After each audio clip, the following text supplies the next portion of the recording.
اعوذ باللہ من الشیطان الرجیم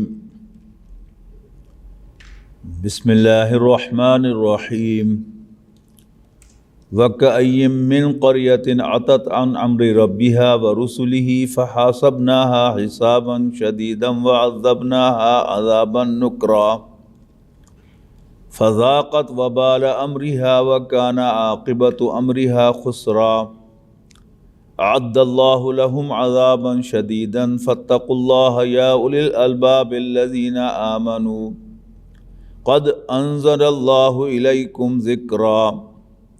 سورۃ طلاق کا یہ دوسرا رکوع قرآن مجید کی مکی صورتوں کا خلاصہ ہے۔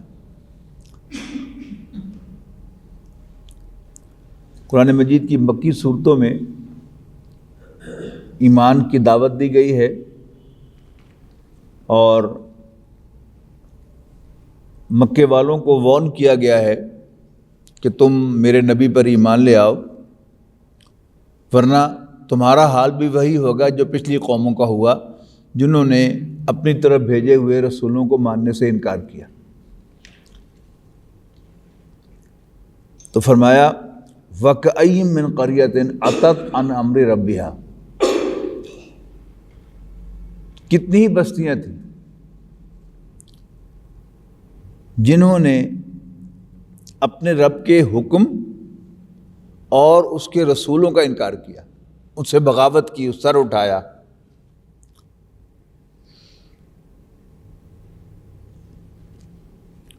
سرکشی کی، نتیجہ کیا نکلا؟ فَحَاسَبْنَاهَا حِسَابًا شَدِيدًا،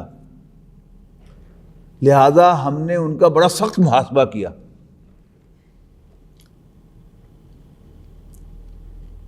وَعَذَّبْنَاهَا عَذَابًا نُكْرًا، اور ہم نے انہیں ایسا عذاب بھیجا، ایسا عذاب دیا کہ جو نہ کسی نے سنا تھا نہ دیکھا تھا۔ اس کو ایک لفظ میں آپ کہیں تو انپریسیڈنٹڈ، اس سے پہلے کبھی ایسا عذاب نہیں دیا تھا۔ آپ غور کریں نا کہ جتنی بھی قوموں کی طرف عذاب آئے ہیں مختلف طریقوں سے آئے ہیں۔ قوم نوح پر عذاب سیلاب اور بارش کی شکل میں، قوم عاد پر عذاب تیز ہوا کی شکل میں، قوم سمود پر عذاب ایک زلزلے کی شکل میں، قوم لوط پر عذاب کے بستی کو اٹھا کر الٹ دیا گیا اور پھر پتھروں کی بارش کی گئی۔ قوم شعیب ایک زوردار دھماکے سے اڑا دی گئی، ایک چیخ یا دھماکہ۔ فرعون اور آل فرعون سمندر میں غرق کر دیے گئے۔ یعنی اللہ تعالیٰ کے پاس عذابوں کی کمی نہیں ہے، مہربانیوں کی بھی کمی نہیں ہے۔ جب وہ کسی پر مہربان ہوتا ہے تو ایسے ایسے طریقے سے مہربانی کرتا ہے کہ جس کی کوئی نظیر نہیں ہوتی، اور عذاب بھیجنے کے لیے بھی اس کے پاس کسی سے مشورہ کرنے یا جیسے ہم کرتے ہیں کہ وہ آرٹیفیشل انٹیلیجنس کے ذریعے سے ہم نکالیں گے کہ جی کیا کیا طریقے ہو سکتے ہیں، اللہ تعالیٰ کو ایسے کسی طریقے کی ضرورت نہیں ہے۔ تو وَكَأَيٍّ مِّن قَرْيَةٍ عَتَتْ عَنْ أَمْرِ رَبِّهَا وَرُسُلِهِ، کتنی ہی بستیاں تھیں، یعنی بہت سی بستیاں تھیں کہ جنہوں نے اپنے رب کے حکم اور اس کے پیغمبروں سے سرکشی کی۔ فَحَاسَبْنَاهَا حِسَابًا شَدِيدًا، لہذا ہم نے ان کا بڑا سخت محاسبہ کیا۔ وَعَذَّبْنَاهَا عَذَابًا نُكْرًا، اور ہم نے انہیں انپریسیڈنٹڈ عذاب سے دوچار کیا۔ فَذَاقَتْ وَبَالَ أَمْرِهَا، تو انہوں نے اپنی کرتوتوں کا مزہ چکھ لیا۔ وَكَانَ عَاقِبَةُ أَمْرِهَا خُسْرًا، اور ان کا انجام نقصان ہی نقصان ہوا، یعنی وہ سب کے سب نقصان سے دوچار ہوئے۔ اعد اللہ لہم عذابا شدیدا، اللہ نے ان کے لیے اس کے علاوہ بھی بڑا سخت عذاب تیار کر رکھا ہے۔ فاتقوا اللہ یا اولی الالباب، پس اے دل والو، ہوش مندو، سمجھ رکھنے والو، اللہ سے ڈرو۔ الباب جو ہے یہ اس کے مختلف ترجمے آپ کو ملیں گے. کہیں آپ کو اس کا ترجمہ ملے گا عقل مندو، عقل مند لوگ. الباب کا ایک ترجمہ دل بھی ہے. کہیں ہوئے گا ہوش مند لوگ، سمجھ رکھنے والے لوگ. یعنی لب لباب جو ہے نا، ہم عام اردو محاورے میں کسے کہتے ہیں؟ جو کسی چیز کا اصل جوہر ہو. تو انسانیت کا اصل جوہر کون لوگ ہیں؟ سینسیبل لوگ، جو نصیحت حاصل کرتے ہیں، تکبر نہیں کرتے. یہ انسانیت کا اصل جوہر ہے. تو اے ہوش مندو، اے دل والو، اور جس کا دل زندہ ہوتا ہے وہ نصیحت قبول کرتا ہے، اور جس کا دل مر جاتا ہے، سیاہ ہو جاتا ہے، وہ نصیحت قبول نہیں کرتا. علامہ اقبال نے کہا نا، تیرے سینے میں دم ہے دل نہیں ہے، تیرا دم گرمی محفل نہیں ہے. نکل جا عقل سے آگے کہ یہ نور چراغ راہ ہے منزل نہیں ہے. یعنی عقل کے گھوڑے دوڑانے والا اور کیلکولیشنز کے ساتھ کام کرنے والا وہ نصیحت قبول نہیں کرتا. اس کو مان ہوتا ہے کہ میں یوں نکل جاؤں گا اور میں یوں چلا جاؤں گا. لیکن جب اللہ تعالیٰ کا عذاب آتا ہے تو پھر کسی کی کیلکولیشن بھی کوئی کام نہیں کرتی، کسی کی ایکسپرٹیز بھی کوئی کام نہیں کرتی، اور کسی کی ہوشیاری اور چلاکی بھی کسی کام میں نہیں آتی. تو فاتقوا اللہ، بس اللہ سے ڈرو. یا اولی الالباب، اے ہوش مندو، اے سمجھدارو، او دا سینسیبل ونس، اے دل والو. الذین آمنو، جو ایمان لائے ہو. یعنی ایمان لانا ہی اصل ہوش مندی ہے، اصل سمجھداری ہے. اوپر کیا تھا کہ انہوں نے اللہ کے حکم اور رسولوں سے سرتابی کی. یہاں کیا ہے؟ فاتقوا اللہ یا اولی الالباب الذین آمنوا، بس اللہ سے ڈرو اے ہوش مندو جو ایمان لائے ہو. قد انزل اللہ الیکم ذکرا، اللہ نے تمہاری طرف نصیحت نازل کر دی ہے، ذکر نازل کر دیا. ذکر کے لفظی معنی یاد دہانی کے ہیں، یاد کے ہیں. لیکن ایک ہوتا ہے کسی کو تعلیم دینا، کسی کو معلومات فراہم کرنا، اور ایک ہوتا ہے اس کو نصیحت کرنا. نصیحت ہمیشہ کوئی نئی بات نہیں ہوتی. نصیحت کیا ہوتی ہے کہ جو باپ اپنے بچوں کو ہمیشہ کہتا رہتا ہے، یہاں تک کہ وہ مرتے ہوئے آخری بات بھی وہی کہتا ہے. میرے والد صاحب کے باس تھے، بہت اس بڑے وقت میں ڈبل ایم اے تھے. تو میں نے بچوں کو جو آخری بات کہی وہ کیا تھی؟ بڑے پڑھے لکھے آدمی تھے، انگریزی میں کہی، یونین از اسٹرینتھ. یعنی یہ پہلی دفعہ تو نہیں کہی ہوگی نا انہوں نے. وہ عمر بھر بچوں کو یہ سمجھاتے رہتے ہوں گے کہ بیٹا مل جل کے رہنا، اور وہی بات انہوں نے جاتے ہوئے پھر یاد کرائی بچوں کو، یونٹی از اسٹرینتھ. تو کیونکہ ذکر جو ہے یہ بنیادی طور پر یاد ہے، اور نصیحت بھی کیا ہوتی ہے؟ یاد دہانی ہوتی ہے. تو لہذا بہت سے تراجم میں آپ کو، خاص طور پر جو پرانے تراجم ہیں ان میں آپ کو ذکر کا ترجمہ نصیحت ملے گا، جدید تراجم میں یاد دہانی ملے گا. تو قد انزل اللہ الیکم ذکرا، اللہ نے تمہاری طرف نصیحت بھیج دی ہے، نازل کر دی ہے. کیسے؟ رسول یتلو علیکم آیات اللہ مبینات. کس شکل میں؟ رسولوں کی شکل میں. ایک رسول یتلو علیکم آیات، کیونکہ مکے والوں سے بات ہو رہی ہے نا. ایک رسول یتلو علیکم آیات اللہ مبینات، جو تمہیں اللہ کی واضح کرنے والی آیات پڑھ پڑھ کر سنا رہا ہے. ایک ہے آیات بینات، وہ ہیں واضح نشانیاں، واضح آیات. یہ ہیں آیات مبینات، واضح کرنے والی نشانیاں، یعنی جو ہر چیز کو کھول کر بیان کر دیتی ہیں. وہ نشانیاں رسول لے کے آیا ہوا تمہارے پاس. رسول یتلو علیکم آیات اللہ مبینات لیخرج الذین آمنوا وعملوا الصالحات من الظلمات الی النور، تاکہ اللہ نکالے ان لوگوں کو جو ایمان لا کر نیک عمل کر اس کے مطابق نیک عمل کرنے والے ہیں۔ اب مکی دور میں اور مدنی دور میں عمل صالح مختلف ہے۔ مکی دور میں عمل صالح کیا ہے؟ سب سے بڑا عمل صالح تو یہ ہے کہ حق بات کو قبول کرنا اور پھر اس پر قائم رہنا، ثابت قدم رہنا، اور اس کے لیے ہر مصیبت، ہر پریشانی، ہر تکلیف کو برداشت کرنا۔ یہ کیا ہے؟ اس مکی دور کا عمل صالح ہے۔ پھر اس کے بعد جوں جوں احکام آتے چلے گئے، ظاہر ہے بالکل آغاز میں تو نماز بھی نہیں تھی، زکوٰۃ، روزہ، حج بھی نہیں تھا۔ یعنی حج تو خیر وہاں وہ روایتی انداز میں مکے کے لوگ کرتے ہی تھے، لیکن وہ باقاعدہ کوئی قرآن مجید میں اس کا کوئی حکم نازل نہیں ہوا تھا۔ اسی طرح چیریٹی تو لوگ کرتے تھے، لیکن باقاعدہ زکوٰۃ کا بھی کوئی حکم نازل نہیں ہوا تھا۔ تو جوں جوں احکام نازل ہوتے گئے ان پر عمل کرنا جو ہے وہ عمل صالح میں شامل ہوتا چلا گیا۔ پھر اسی جو پیغام ریسیو کیا، جس کو قبول کیا، اسی پیغام کو آگے پہنچانا، لے کر چلنا، یہ پھر عمل صالح ہو جائے گا۔ پھر اللہ کے دین کے غلبے کی جد و جہد صحابہ کرام کی زندگی میں اور نبی اکرم صلی اللہ علیہ وسلم کی سیرت میں ہم کیا دیکھتے ہیں کہ نبی اکرم صلی اللہ علیہ وسلم کی ساری جد و جہد ایک مقصد کے گرد گھومتی ہے دنیاوی اعتبار سے، اور وہ کیا ہے کہ مکہ مکرمہ پر اللہ کا جھنڈا لہرانا ہے۔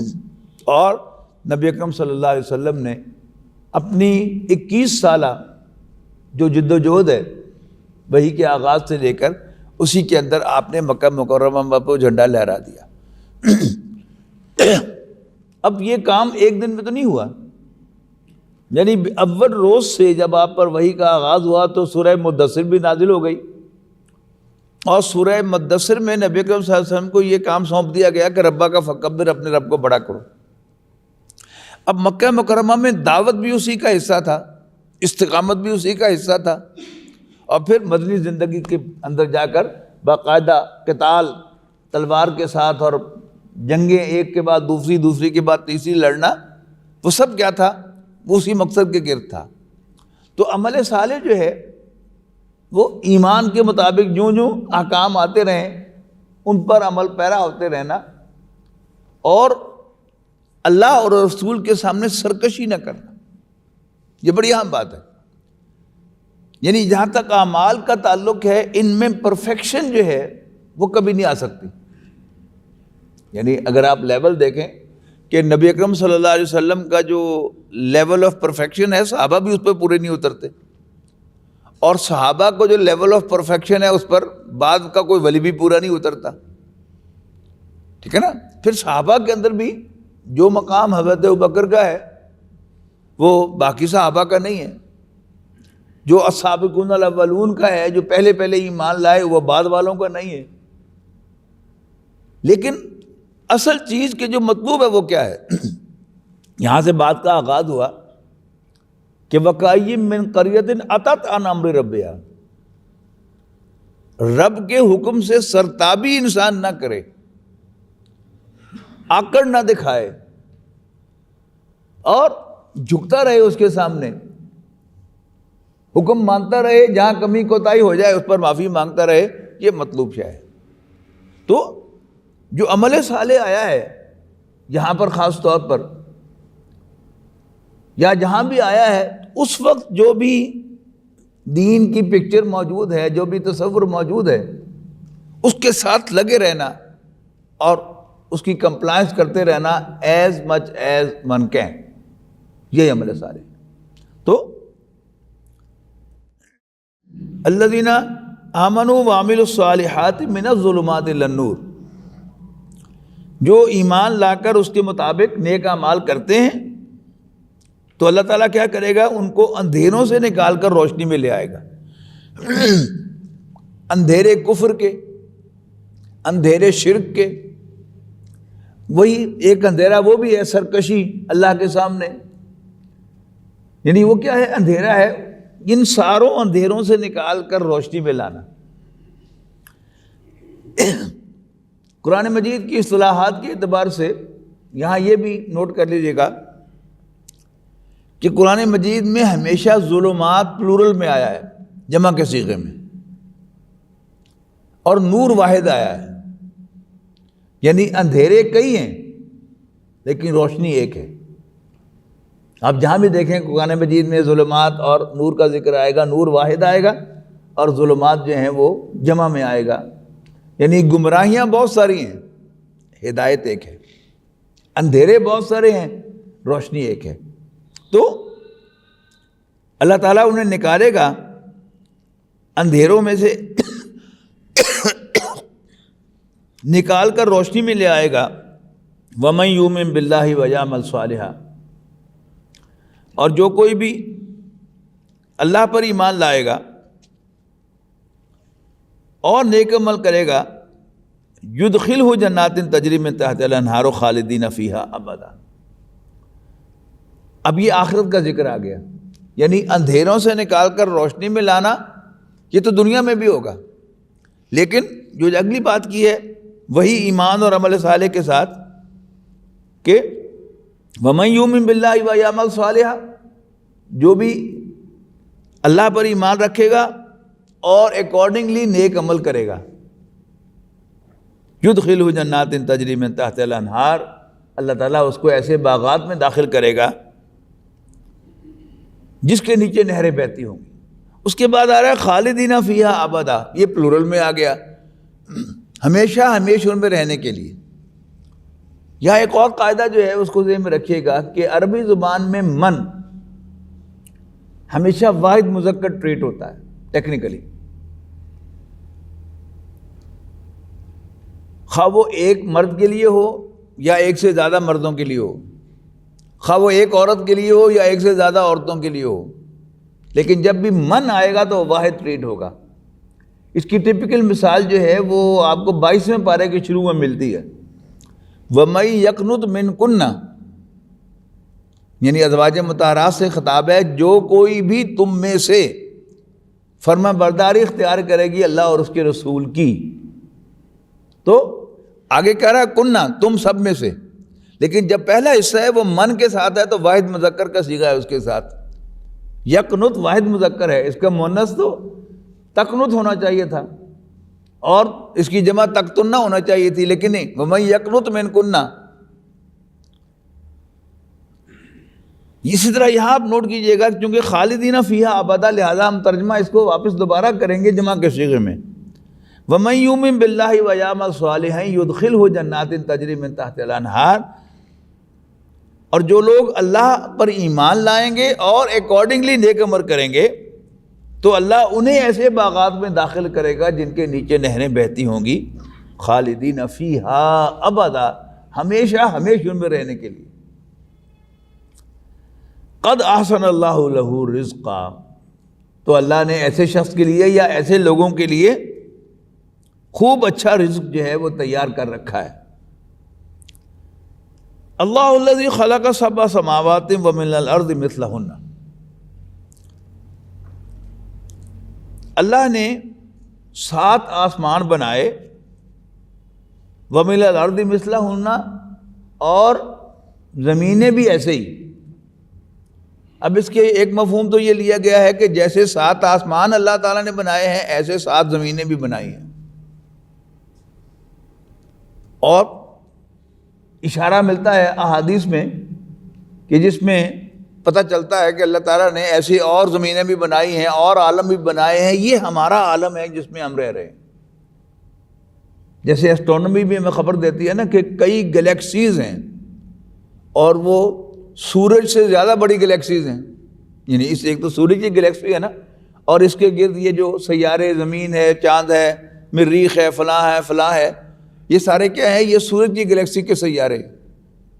اس سے بڑی بڑی گلیکسیز بھی ہیں اور وہ ان گنت ہیں۔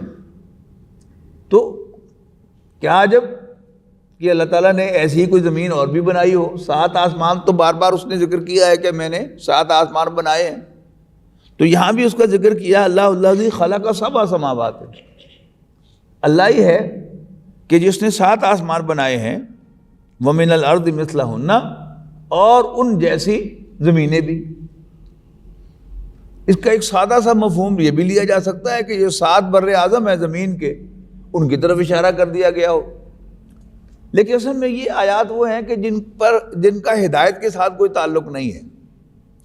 یہ اصل میں انسان کے اندر، قرآن مجید پڑھنے والے شخص کے اندر اللہ تعالیٰ کی عظمت کا ایک نقش قائم کرنے کے لیے ہوتا ہے کہ اللہ تعالیٰ جو ہے وہ یہ کر سکتا ہے، اس نے یہ کیا ہے، یعنی انسان سمجھے کہ میری اللہ تعالیٰ کے سامنے کوئی حیثیت نہیں، میرا ایک ایک سانس جو ہے وہ بھی اللہ کی قدرت میں ہے، اور اللہ تعالیٰ جو ہے وہ اس کو سب میں ایک علم ہے اس پوری کائنات کا، اور ایک چھوٹے سے چھوٹے ذرے کا، خواہ وہ کسی بھی جگہ پر ہو، اللہ تعالیٰ کے علم ہے۔ تو یہ بڑی گلوریس آیت ہے، اللہ الذی خلق 7 سماوات ومن الارض مثلہن، اللہ ہی تو ہے جس نے 7 آسمان پیدا کیے اور ویسی ہی زمینیں،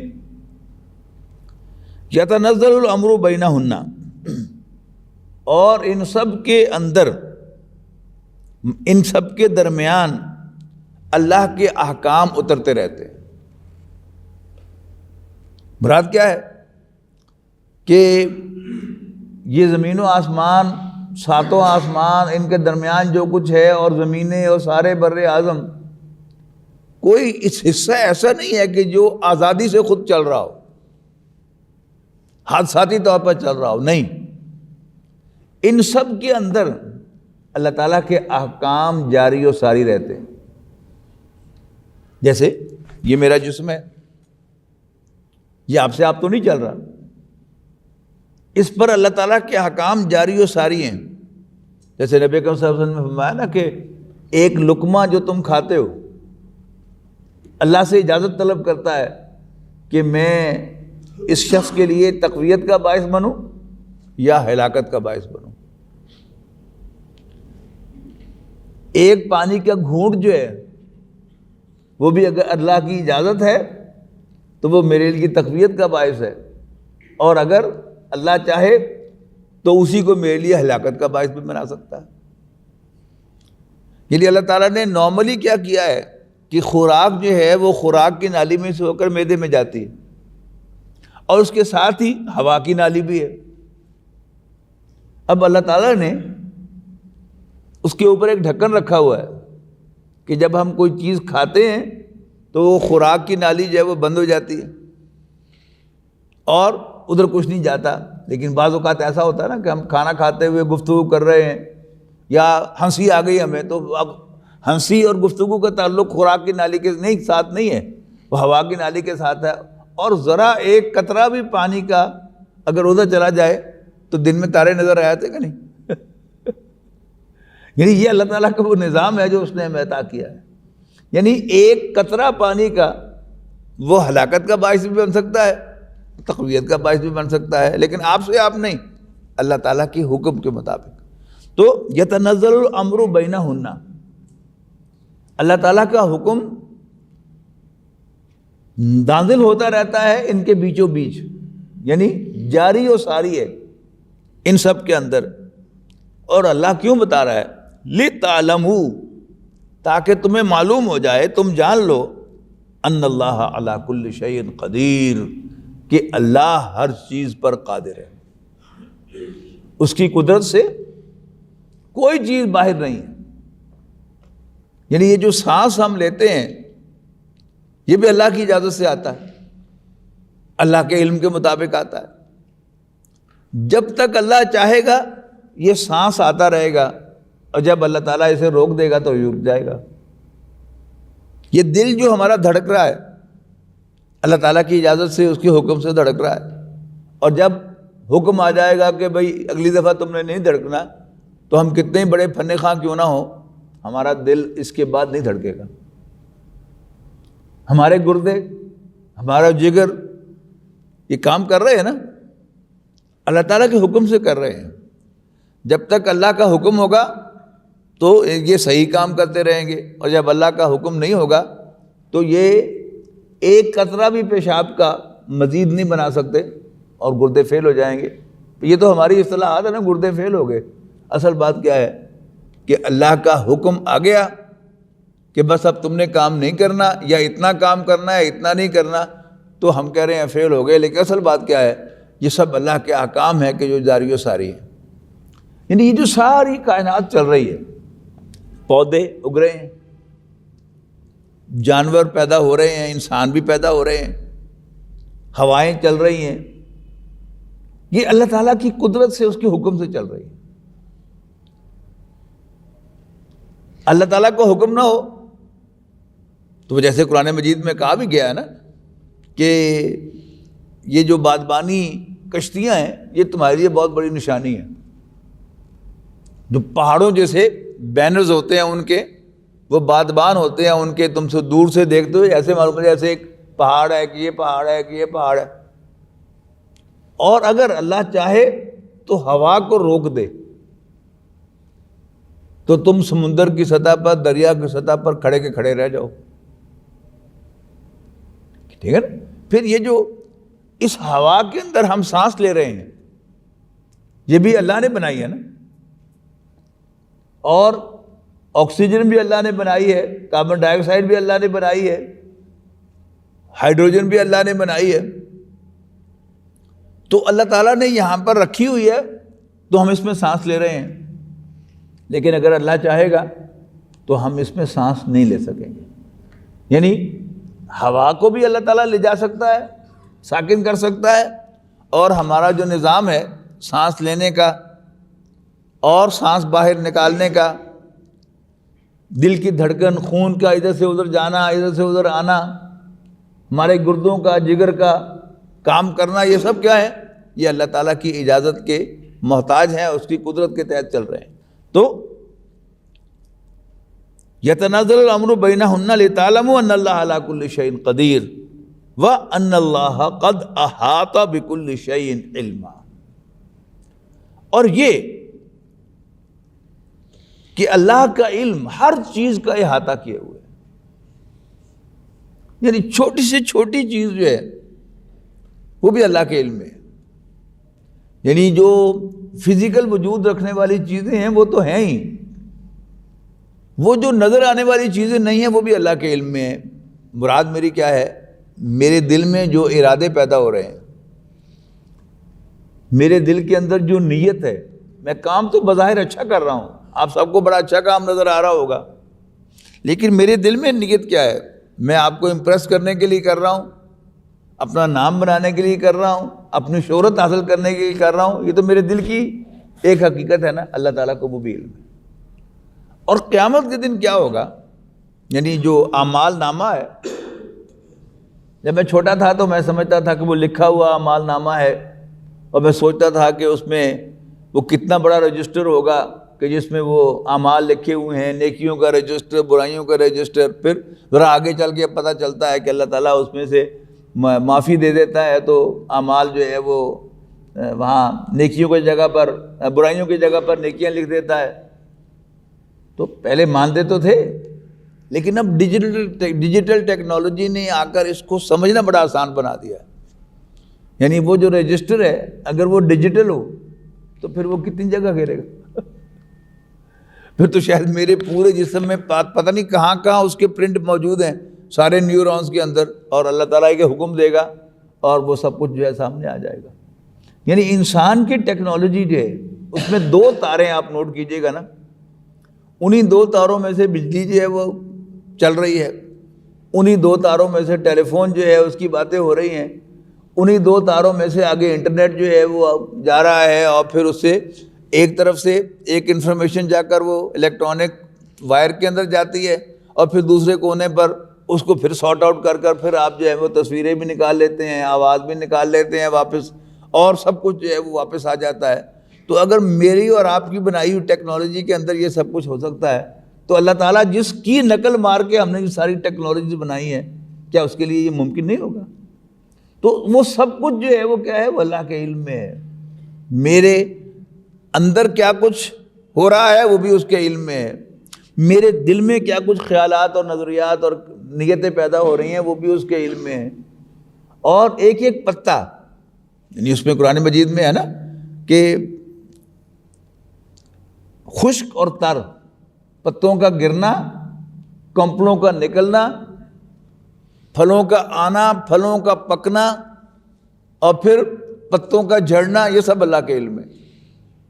تو یعنی یہ جو کل کا لفظ تو ایک ایسا ہے کہ جو صرف ہمیں ایک لفظ ہے، لیکن وہ کل کتنا ہے اس کا کوئی اندازہ نہیں ہے۔ کہ وَأَنَّ اللَّهَ قَدْ أَحَاطَ، اور یہ کہ اللہ نے احاطہ کیا ہوا ہے بِكُلِّ شَيْءٍ علما، ہر چیز کا علم کے اعتبار سے اسے سب کچھ معلوم ہے۔ بس اللہ تعالیٰ سے دعا ہے کہ اللہ تعالیٰ اپنا یقین ہمیں عطا فرمائے، اور ساری صفات کو ماننا ضروری ہے، لیکن یہ جو دو صفات ہیں ان کا بڑا خاص تعلق ہے انسان کے وجود کے ساتھ اور آخرت کے ساتھ۔ یعنی آخرت کے بارے میں سب سے بڑا جو سوال ہمارے ذہن میں یا کسی بھی شخص کے ذہن میں پیدا ہو، یہ کیسے ہوگا؟ قرآن مجید اس کا ایک ہی جواب دیتا ہے بار بار کہ دیکھو یہ کائنات کس نے بنائی ہے، کیسے بنائی ہے، پھر اپنے اوپر غور کرو، یہ تمہیں پہلی بار کس نے بنایا؟ جو پہلی بار بنا سکتا ہے وہ بار بار بھی پیدا کر سکتا ہے۔ اور قرآن مجید میں جہاں بھی اللہ تعالیٰ کی قدرتوں کا تذکرہ ہے، یعنی اس کو آپ مکی صورتوں میں تو یہ مضمون بھرپور آیا ہے۔ سورۃ قاف میں فرمایا گیا کہ افلم ينظروا الى السماء فوقهم كيف بنيناها وزيناها وما لها من فروج، کیا انہوں نے اپنے اوپر آسمانوں کو نہیں دیکھا کہ ہم نے کیسے اس کو بنایا، ڈیکوریٹ کیا، اور زمین کو نہیں دیکھا ہم نے کیسے اس کو بچھا دیا، پھیلا دیا۔ تبصرۃ وذکریٰ لکل عبد منیب، ایز آئی اوپنرز، ہر رجوع کرنے والے بندے کے لیے اور نصیحت کے لیے۔ اس کے بعد پھر فرمایا وَنَزَّلْنَا مِنَ السَّمَاءِ مَاءً مُبَارَكًا، اور ہم نے آسمان سے برکت والا پانی اتارا۔ فَأَنبَتْنَا بِهِ جَنَّاتٍ وَحَبَّ الْحَصِيدِ، اور ہم نے اس سے باغات بھی اگائے اور کھیت بھی اگائے جن پر اناج آتا ہے۔ وَالنَّخْلَ بَاسِقَاتٍ لَهَا طَلْعٌ نَضِيدٌ، اور کھجور جس کے کلسٹرز ہوتے ہیں شیز کے اندر، رزقا للعباد، بندوں کو کھلانے کے لیے، رزقا للعباد، وَأَحْيَيْنَا بِهِ بَلْدَةً مَيْتًا، اور ہم اس پانی سے مردہ زمین کو زندہ کرتے ہیں۔ کذالک الخروج، ایسے ہی تمہارا بھی قبروں سے نکلنا ہوگا۔ سورۃ قیامہ کے آخر میں کہ کیا انسان سمجھتا ہے ان یترک سدی، کیسے چھوڑ دیا جائے گا؟ الم یکن نطفۃ من منی یمنی، کیا وہ منی کی بوند نہیں تھا جو ٹپکائی گئی، ثم کان علقۃ، پھر وہ جمع ہوا خون بنا، اور پھر اسی کو اللہ تعالیٰ نے بنایا اور ہمارا پورا انسان بنا دیا، اور اس سے جوڑے پیدا کر دیے، مرد بھی اور عورتیں بھی۔ الیس ذالک بقادر علی ان یحیی الموتى، تو کیا یہ اللہ جس کی قدرت کا یہ عالم ہے کہ ایک ہی نطفے سے وہ مرد بھی پیدا کرتا ہے، عورتیں بھی پیدا کرتا ہے، یعنی مرد اور عورت دو مختلف وجود ہیں۔ یعنی آپ تو یہاں یعنی ظاہر ٹیکسٹائل سے متعلق ہیں کہ آپ نے تھوڑا سا ڈیزائن بدلنا ہو تو آپ کو کیا کچھ بدلنا پڑتا ہے، لیکن یہاں کیا ہے، وہی ماں ہے، وہی باپ ہے، اور ایک ہی نطفے سے اللہ تعالیٰ بیٹیاں بھی پیدا کر رہا ہے، بیٹے بھی پیدا کر رہا ہے۔ تو یہ اس کی قدرت کا شاہکار ہے نا۔ تو آخر میں کیا فرمایا، الیس ذالک بقادر علی ان یحیی الموتى، تو کیا اللہ اس پر قادر نہیں ہے کہ وہ مردوں کو زندہ کر لے؟ تو اللہ کی قدرت کا یقین اس پہلو سے بڑا ضروری ہے کہ اللہ تعالیٰ زندہ کر سکتا ہے اور وہ کرے گا، اور علم کا یقین کہ میرا کوئی عمل میرے رب سے چھپا ہوا نہیں ہے، وہ میرے انز کو بھی جانتا ہے اور میرے آؤٹس کو بھی جانتا ہے، میری حرکتوں کو بھی جانتا ہے، میری نیتوں کو بھی جانتا ہے، اور وہ مجھ سے حساب لے گا۔ لہذا قرآن مجید میں اللہ تعالیٰ کی صفات میں سے ان دو صفات کا ذکر سب سے زیادہ ہے کہ میں ہر چیز کا علم رکھتا ہوں اور میں ہر چیز پر قدرت رکھتا ہوں۔ اللہ تعالیٰ ہمیں یہ یقین عطا فرمائے۔ آخر دعوانا الحمدللہ رب العالمین۔